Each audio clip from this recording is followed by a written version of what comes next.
Tidak mungkin kita ingin Scudetto dan menggantungkan harapan kita pada 34 tahun Acerbi, 34 tahun Danilo, dan 115 tahun Handanovic. Cerewetan ceking kita, nyerewetin apa aja. Teman-teman, yang sedang kalian saksikan saat ini adalah Cerewetin Intar. Apa kabar teman-teman semua? Aduh, gue baru keluar dari gua. Mohon maaf banget baru bisa bikin konten lagi. Selamat hari Senin untuk teman-teman Interisti yang bersedih hati karena tim favoritnya kalah di hari Sabtu. Gokil, weekend jadi terasa kelabu banget ya teman-teman. Kok bisa-bisanya ya teman-teman Inter kalah dari tim peringkat 17? Tim yang di 5 pertandingan kandang terakhir tidak berhasil mencetak gol. Jadi Spezia itu teman-teman, sebelum melawan Inter di 5 pertandingan kandangnya mereka nggak cetak gol sama sekali, 0 gol.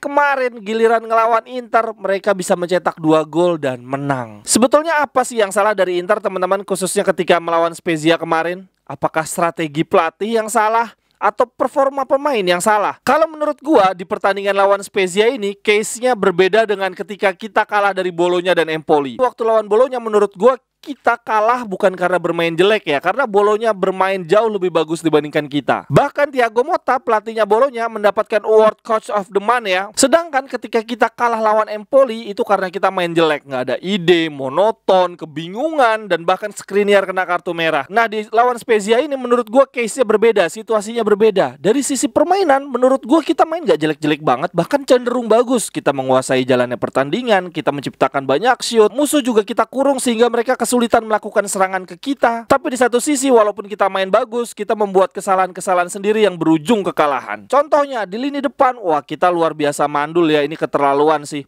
20 kali shoot, 7 shot on goal tapi hanya 1 yang bersarang. Itu salah siapa menurut teman-teman? Lalu di lini belakang kita susah-susah mengurung Spezia, sekalinya kena serangan balik, 2 shot on goal, dua-duanya masuk. Dan kebobolannya tipikal Inter banget. Seperti biasa ketika kita menyerang, kita meninggalkan lubang besar di belakang. Kalau menurut gua sekali lagi seperti yang sering gua bilang di konten sebelumnya, ini kesalahannya harus dibagi 50-50. Pelatih ada salah, pemain juga ada kesalahan. Lagi-lagi gua harus bilang Inzaghi tidak bisa menanggung kekalahan ini, menanggung kesalahan ini sendirian. Ada part kesalahan pemain yang juga sangat besar. Ini sekarang situasinya, mau pelatih kita Pep Guardiola sekalipun, mau main tiki taka, menciptakan banyak peluang, kalau strikernya mandul ya udah mandul aja. Dan itu yang terjadi di Inzaghi Ball saat ini ya. Kita mengurung lawan, menciptakan banyak peluang, nggak ada 1 gol pun yang bersarang. Lalu kesalahan lainnya yang gua catat di partai melawan Spezia kemarin adalah Lautaro Martinez gagal penalti. Itu jelas kesalahan dia. Terlihat banget dalam tayangan ulang, memang cara dia mengeksekusi penalti mudah dibaca oleh kiper. Lalu part kesalahan lainnya yang kita tidak boleh menutup mata adalah Lukaku. Dia digaji sangat mahal, dipinjam dengan biaya 8 juta, tetapi baru bisa perform di paruh kedua musim ini. Itu pun belum ada di level terbaiknya. Itu mutlak jelas salahnya Lukaku. Dia tidak punya profesionalisme untuk menjaga kondisi tubuh padahal dia atlet. Sedangkan untuk lini tengah, catatan gua di pertandingan lawan Spezia kemarin, kita tidak punya pemain lini tengah yang bisa membantu cetak gol ketika lini depan sedang buntu. Sebetulnya ketika Calhanoglu masuk, dia udah berusaha tuh shoot-shoot dari luar kotak penalti. Tapi masuk iya kita cuma ngandalin Calhanoglu. Barella dan Mkhitaryan yang secara teknis punya kemampuan mencetak gol dari jarak jauh, tapi mereka tidak mencoba sama sekali di pertandingan lawan Spezia. Ada 1 tendangan dari luar kotak dilakukan oleh Brozo tapi jauh di atas Mistar. Tapi satu hal sih, catatan buruk gue untuk lini tengah yang udah sering terjadi adalah ketika kita nyerang, mereka sampai kelupaan untuk cover lini belakang. Jadi begitu dapat serangan balik, para penyerang lawan langsung menghadapi back-back kita. Tidak ada cover dari pemain tengah sama sekali. Itu catatan gue untuk lini tengah. Sementara untuk lini belakang lebih parah lagi.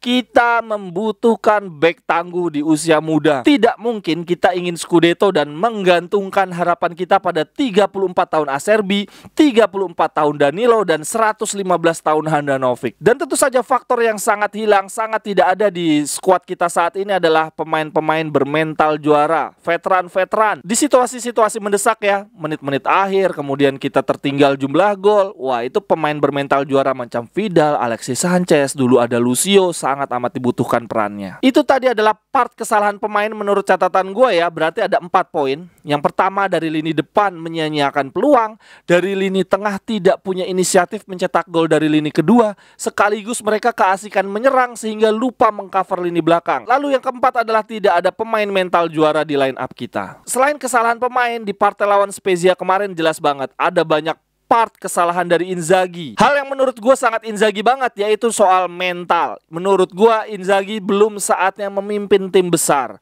Dia tidak punya karisma, tidak punya karakter, keberanian memimpin tim. Gue rasa Inzaghi pingin seperti Ancelotti ya, pelatih yang disenangi oleh semua pemain, menghindari konflik, mengutamakan harmonisasi. Tapi perlu diingat loh, bahwa Ancelotti bisa ada di titik seperti ini setelah dia mendapatkan banyak gelar juara, lalu dia memimpin tim yang sangat besar. Tim-tim yang dilatih Ancelotti adalah tim bertabur bintang. Jadi ketika Ancelotti membiarkan para pemain mengikuti kemauannya sendiri-sendiri, ya bebas aja pemainnya bagus-bagus. Makanya ketika Ancelotti melatih tim seperti Napoli, seperti Everton, ya dia juga nggak bisa berbuat banyak. Dia nggak bisa membiarkan para pemain membuat keputusannya masing-masing, karena ya pemain-pemainnya beda dengan pemain-pemain Real Madrid. Nah, Inzaghi juga nggak bisa seperti itu. Pemain-pemain Inter saat ini bukan pemain bertabur bintang. Inzaghi tidak bisa membiarkan para pemain membuat keputusannya masing-masing. Dia harus lebih tegas. Contohnya dalam hal penalti, sangat amat terlihat ada perdebatan di lapangan ketika Lautaro mau ngambil penalti. Ada gestur di mana Lukaku tidak berani ngomong ke Lautaro bahwa itu penalti harusnya gue yang ngambil. Nah, di saat seperti itu peran Inzaghi harusnya masuk, tapi toh ternyata Inzaghi nggak berani.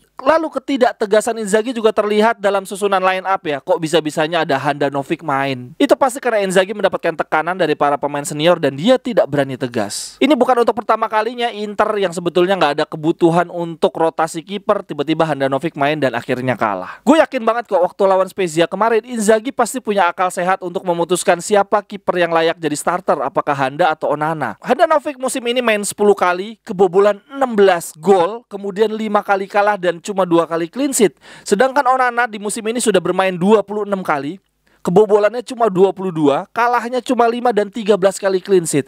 Itu gue yakin Inzaghi punya akal sehat untuk memutuskan siapa sih sebetulnya yang lebih layak bermain. Lalu dalam soal penalti, gue yakin juga Inzaghi sebetulnya punya akal sehat. Lukaku itu 16 gol dari 16 penalti, tidak pernah miss di Serie A. Sementara Lautaro cuma mencetak 11 gol dari 17 penalti di Serie A. Tapi Inzaghi tidak berani dengan tegas memutuskan bahwa saat itu Lukaku lo yang ngambil bola, bukan Lautaro. Jadi sekali lagi teman-teman, menurut gue kesalahan utama Inzaghi ada dalam hal mental dan karakter, bukan dari sisi ide permainan. Dari sisi strategi menurut gue Inzaghi ya nggak buruk lah. Dia bisa membuat Inter bermain menghibur, menciptakan banyak peluang. Tapi sekali lagi dalam permainan kadang-kadang mental dan karakter jauh lebih dibutuhkan. Dan di jumpa pers Inzaghi malah beralasan seperti ini.